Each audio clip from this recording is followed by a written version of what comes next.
1 Randu Dongkal, CGP Angkatan 10 Kabupaten Pemalang. Hari ini saya tidak sendiri, saya ditemani oleh Bapak Yuwono SPD. Beliau adalah Kepala SMK Negeri 1 Randu Dongkal. Selamat pagi Bapak. Pagi. Bagaimana kabarnya Bapak hari ini? Alhamdulillah, ini sehat dan bahagia. Sehat, alhamdulillah. Semoga kita selalu sehat nih Bapak. Nah, dalam kesempatan kali ini saya akan mengajukan beberapa pertanyaan Bapak. Ini berkaitan dengan tugas CGP di modul 3.1, yaitu tentang pengambilan keputusan. Nah, ada beberapa pertanyaan yang saya ajukan kepada Bapak. Yang pertama, selama ini bagaimana Bapak dapat mengidentifikasi kasus-kasus yang merupakan dilema etika atau rujukan moral? Ya, terima kasih untuk sebelum masuk jawab yang dimaksud dengan dilema etika atau rujukan moral itu yang seperti apa sih, nanti saya bisa. Oh iya, yang dilema etika itu adalah pengambilan keputusan, di mana pengambilan keputusan itu kita memang benar-benar harus memilih yang di mana pengambilan itu yang baik, antara yang baik dan baik. Kemudian baik itu nanti didampingi oleh rasa kasihan dan sebagainya, seperti itu Bapak. Ya, terima kasih untuk hal-hal seperti itu. Pengambilan keputusan ini kan tentunya berawal dari adanya sesuatu yang perlu harus dipecahkan dalam tanda kutip pada sebuah permasalahan yang muncul dari berbagai bidang. Nah, munculnya permasalahan ini kadang-kadang tidak langsung diketahui oleh kepala sekolah, tetapi biasanya kan di masing-masing bidang ada pembagian tugas di masing-masing bidang, sehingga kalau di situ ada permasalahan, ya harapan saya permasalahan itu sampai di kepala sekolah, sehingga kemudian kepala sekolah bisa mengambil langkah-langkah. Tentunya langkah-langkah tersebut diawali dengan identifikasi permasalahan. Apa itu permasalahannya, apa itu penyebabnya, faktor-faktor yang mempengaruhi apa saja, sehingga dari hasil identifikasi permasalahan tersebut kita bisa menganalisis. Baik Bapak, berarti ketika Pak Yuwono itu akan mengambil keputusan, berarti yang awal pertama kali Bapak lakukan adalah mengidentifikasi seberapa jauh atau seberapa pentingnya permasalahan tersebut untuk segera diselesaikan. Seperti itu ya Bapak. Lanjut ke pertanyaan kedua Bapak. Selama ini bagaimana Bapak menjalankan pengambilan keputusan di sekolah Bapak, terutama untuk kasus-kasus di mana di situ ada dua kepentingan yang memang benar sama-sama benar atau sama-sama mengandung nilai kebajikan. Nah, ini kan berarti sama-sama penting, sama-sama urgent. Nah, itu bagaimana jenengan ketika mengambil keputusan? Yang pertama, apabila kita mendapati permasalahan yang dalam tanda kutip mempunyai tingkat yang berimbang, ada beberapa hal yang saya pertimbangkan. Yang pertama adalah efek dari putusan tersebut, apakah nanti bisa dapat menimbulkan permasalahan-permasalahan baru atau tidak. Nah, kemudian yang kedua adalah dari segi kemanfaatannya. Nah, apakah itu bermanfaat yang positif bagi seluruh warga sekolah. Tentunya ini semuanya terpelajari dari berbagai macam sumber yang ada di sekolah, sehingga diharapkan hasil keputusan itu sudah merepresentasikan kebutuhan sesuai dengan kondisi yang ada, mewakili untuk seluruh warga sekolah. Terima kasih Bapak. Berarti ketika pengambilan keputusan yang sama-sama benar, yang sama-sama mengandung nilai kebijakan, Bapak Yuwono itu lebih memilih dari segi manfaat gitu nih. Berarti yang diutamakan manfaat yang lebih besar itu yang mana, yaitu yang akan ditempuh oleh Bapak Yuwono. Terima kasih Bapak. Kemudian pertanyaan yang ketiga, langkah-langkah atau prosedur seperti apa yang bisa Bapak lakukan selama ini?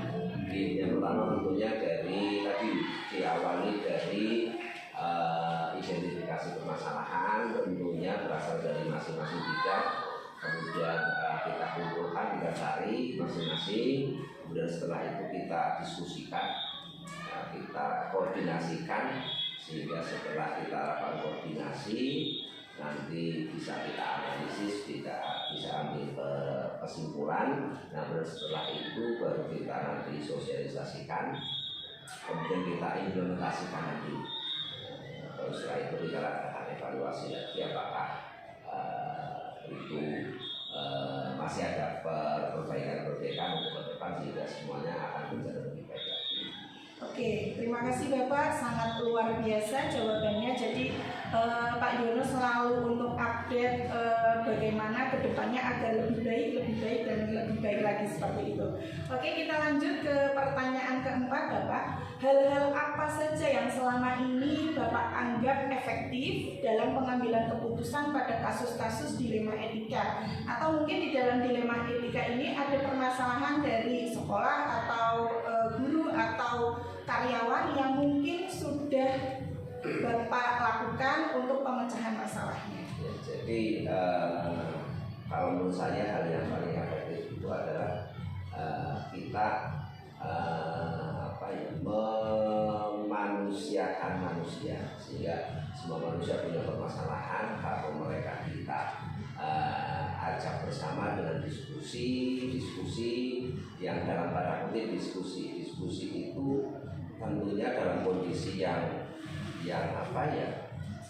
informal, bahkan lebih mudah untuk menggali permasalahan yang ada di seseorang, sehingga dari itu kita bisa setelah dari beberapa aspek kita peroleh, maka kita akan mendapatkan benang merahnya untuk mengambil keputusan. Ya, tadi intinya dari Pak Yono sendiri itu kuncinya adalah memanusiakan manusia atau memanusiakan seseorang gitu ya. Jadi ketika kita sudah bisa memanusiakan seseorang, secara otomatis kita dapat menarik benang merah untuk penyelesaian masalah tersebut. Karena ketika kita memanusiakan, secara otomatis kita juga bisa menyatu dengan orang tersebut ya, lebih komunikasinya lebih efektif ya.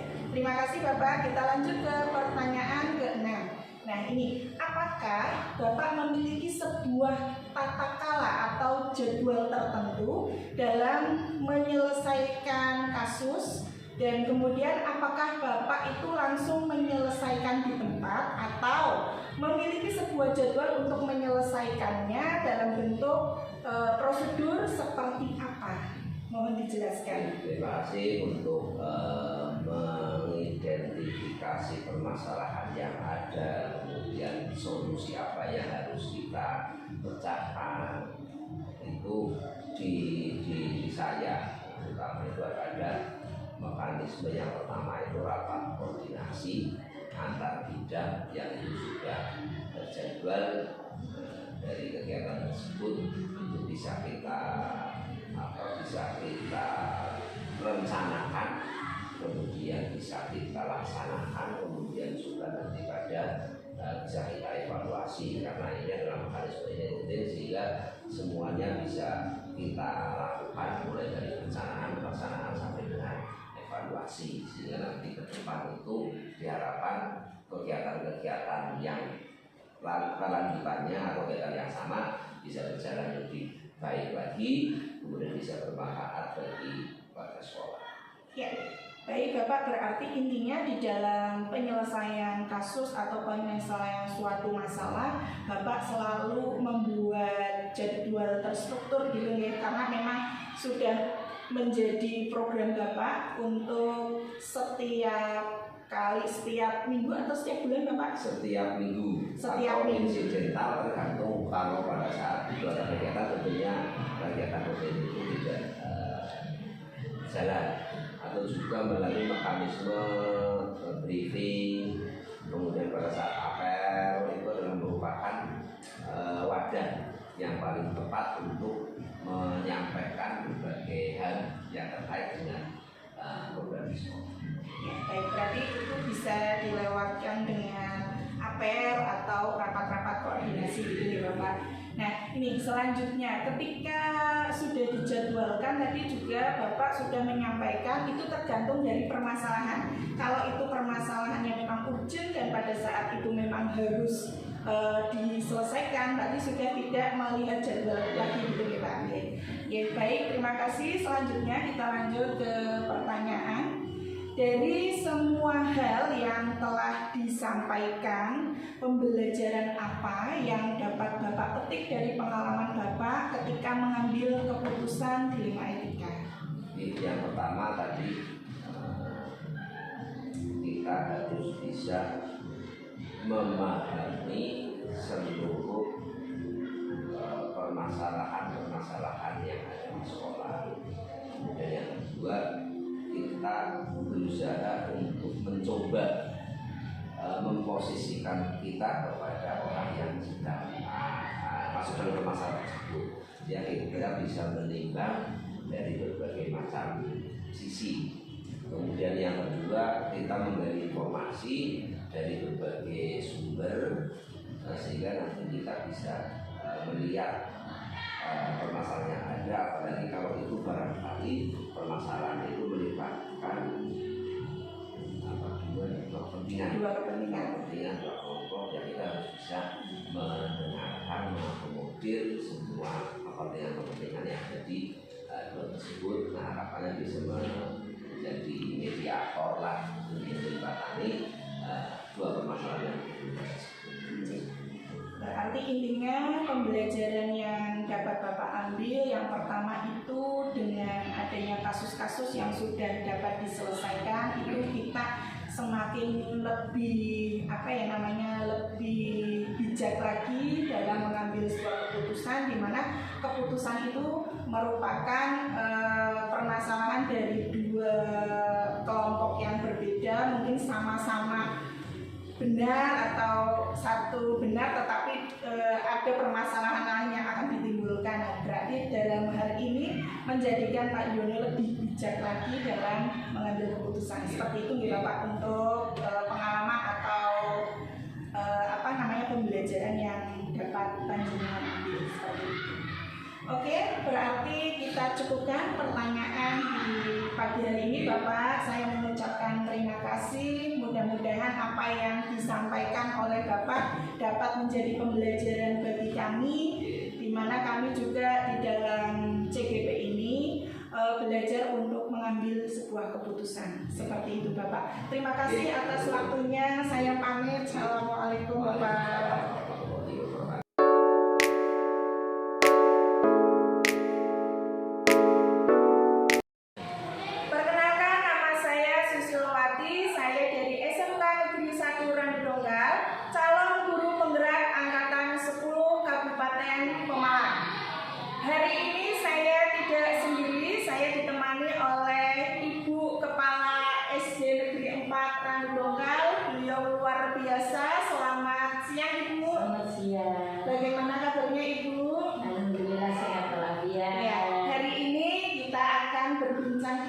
Berkaitan dengan pengambilan keputusan ini sebagai bukti modul di 3.1 calon guru penggerak.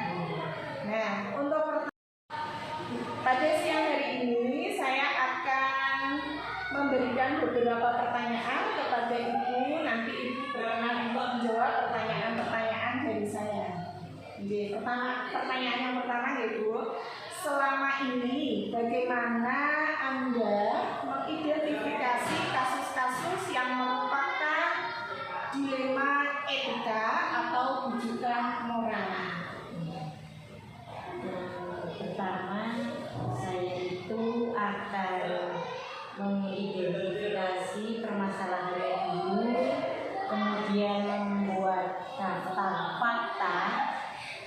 Yang berikutnya bisa mengkaitkan antara pihak yang lain yang ada hubungannya dengan masalah dilema etika.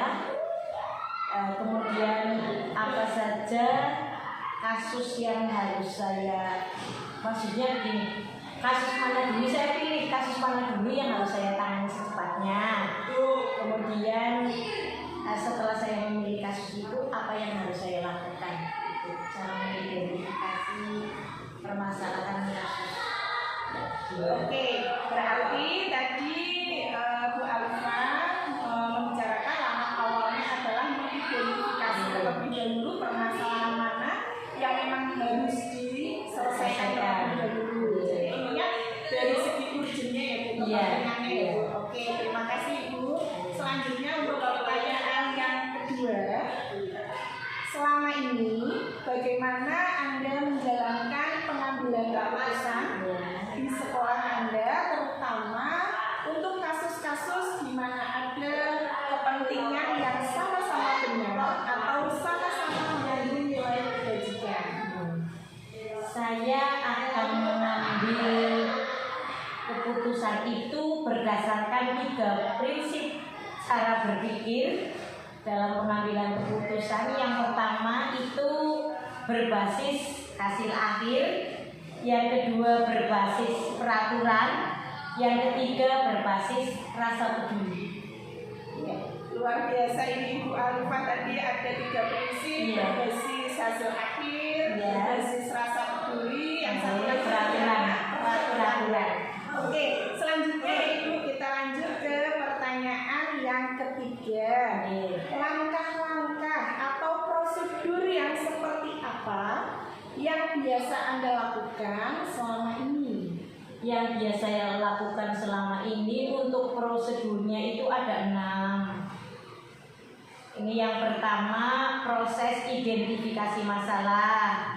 Yang kedua, proses pengfinisan atau tujuan. Itu nanti masalah-masalah dikumpulkan.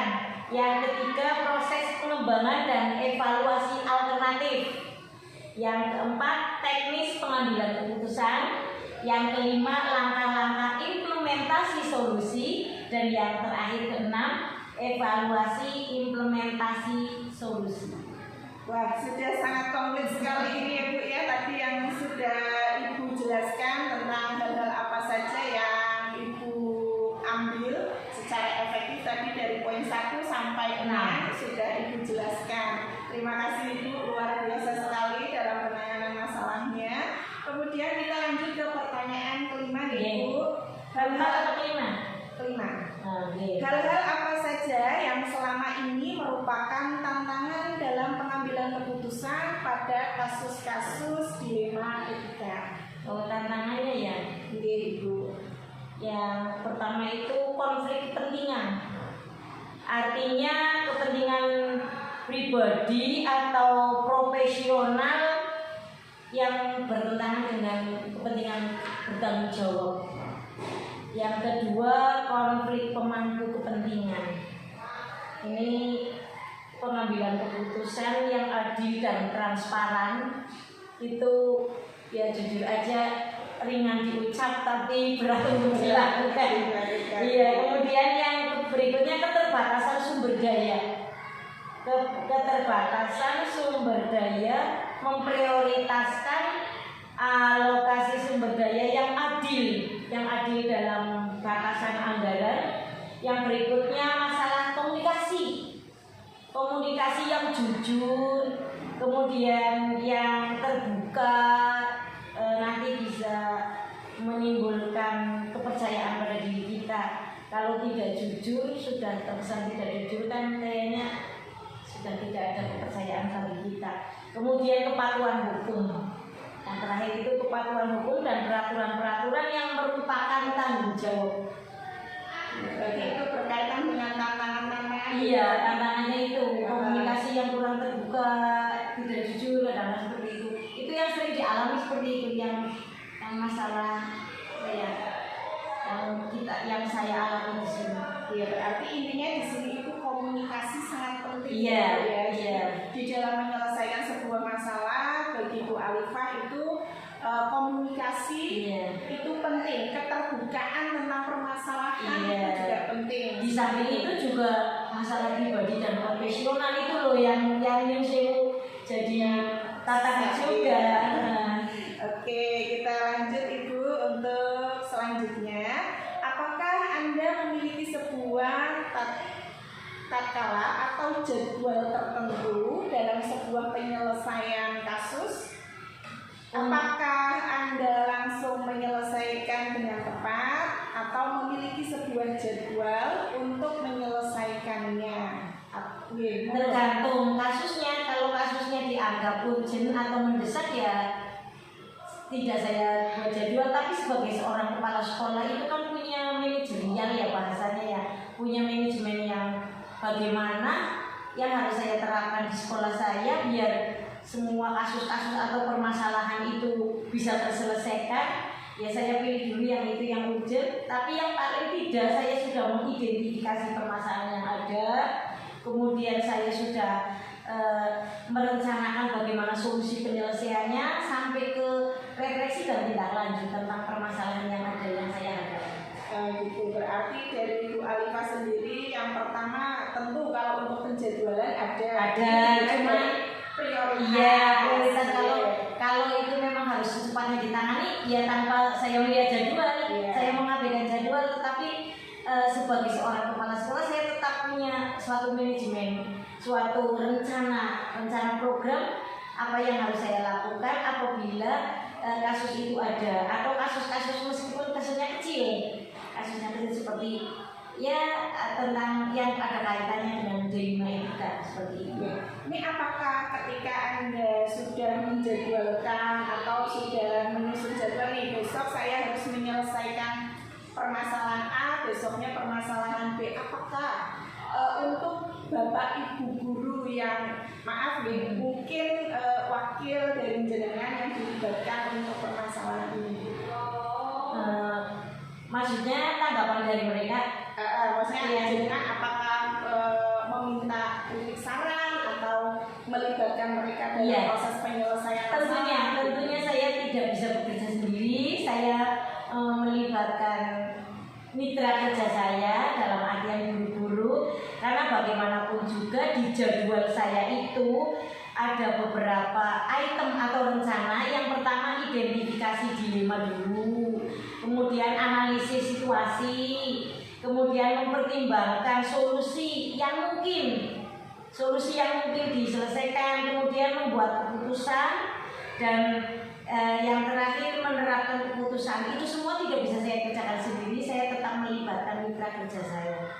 Baik, terima kasih Ibu. Berarti intinya selain tadi menjadwalkan, kemudian melibatkan rekan kerja yang mungkin dalam tanda kutip sebagai wakil atau sebagai orang yang bisa diajak sharing gitu ya. Terus yang selanjutnya juga melihat dari segi-segi yang lain seperti itu ya Bu, supaya permasalahan itu lebih bisa tersolusi dengan baik.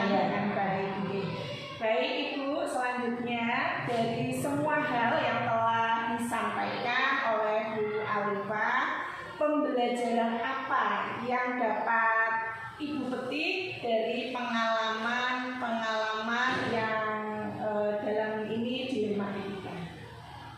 Bagi saya pembelajaran yang bisa saya petik itu yang pertama untuk refleksi, kemudian biar saya bisa bersikap kritis, saya bisa kreativitas atau bisa kreatif dalam menyelesaikan masalah. Berarti intinya untuk pembelajarannya untuk refleksi diri ya, intinya kita semakin hari semakin baik menuju kebaikan yang jelas itu. Terus yang kedua memang bisa menjadi sumber pengalaman lagi untuk menghadapi memecahkan kasus-kasus yang mungkin nantinya akan dihadapi oleh Bu Alifah. Nah, dari serangkaian misalnya permasalahan yang adakah kasus-kasus yang memang tidak cukup nih diselesaikan oleh Bu Alifah sendiri? Ya, ada. Bahkan boleh dikatakan tidak sedikit, karena kita itu menghadapi museum benda hidup ya, bukan benda mati ya, anak ya. Yang saya hadapi anak itu banyak sekali. Misal kasus pembulian itu kan saya di samping saya itu memberi bekal kepada guru, juga saya istilahnya memberangkat guru untuk mengikuti sosialisasi bagaimana sih cara menghadapi pembulian terhadap anak itu. Saya juga istilahnya menyelesaikan dengan orang tua dan dengan pihak yang berwajib, dalam hal ini kepolisian. itu kepolisian saya datangkan sebagai narasumber untuk menjelaskan biar pemberian itu tidak terulang lagi seperti itu. Wah, sangat luar biasa sekali untuk solusi yang ditampilkan oleh Ibu Alifa. Kalau ini berarti menggandeng mitra ya. Iya, Menggandeng iya. mitra. Kalau kita secara otomatis memberikan informasi kepada anak, belum tentu anak Iya, mengikuti. iya, Tetapi karena- kalau ada instansi lain, Iya. orang lain mau Iya, seperti itu ya. ya, seperti misalnya kepolisian gitu. Nah, kayak kemarin kan dari puskesmas, misalnya ya dari puskesmas juga SD kami mengadakan MOU dengan puskesmas itu banyak sekali manfaatnya. Ada tentang bagaimana cara cuci tangan yang baik, bagaimana cara pencegahan kanker serviks, bagaimana cara menghadapi penyakit polio begitu dan lain sebagainya. Di samping gurunya saya berangkatkan untuk mengikuti webinar sosialisasi tentang itu. Juga petugas dari puskesmas saya datangkan ke sini, orang tua wali murid saya panggil, saya kumpulkan. Kebetulan di bulan Agustus ini adalah bulan imunisasi. Biasanya orang tua nyusewu yang awam itu lah aja diimunisasi, kok paling-paling tadinya panas, malah dari penyakit dan sebagainya. Nah, untuk memperjelas bagaimana sih tujuan dan fungsi imunisasi itu, saya datangkan Pak Dokter atau Bu Bidan atau pihak puskesmas yang lainnya untuk sebagai narasumber memperjelas tentang imunisasi itu. Di samping dari kepolisian tadi yang tentang pemberian itu. Oke, baik, terima kasih Ibu. Ini saya sudah berbincang-bincang panjang lebar berkaitan dengan cara penanganan masalah di diri Ibu Alifa dan mungkin juga di SD Negeri 4 Walidongkal. Terima kasih sudah berbagi dengan kami. Kami dapat memetik manfaatnya. Kita menjadi lebih tahu, oh ternyata ketika kita menyelesaikan masalah itu tidak boleh egois ya. Jadi kita harus mempertimbangkan itu kepentingan umum atau kepentingan pribadi atau memang mana yang bisa didahulukan seperti itu. Terima kasih Ibu, mungkin saya cukupkan di sini untuk bincang-bincang kita kali ini. Nanti kita di luar mungkin bisa ketemu lagi ya Ibu ya, nanti bisa menyambung tali silaturahmi kita. Demikian untuk bincang-bincang kita di dalam modul 3.1 mengenai penyelesaian suatu masalah. Mudah-mudahan bermanfaat bagi kita semua. Saya tutup. Wassalamualaikum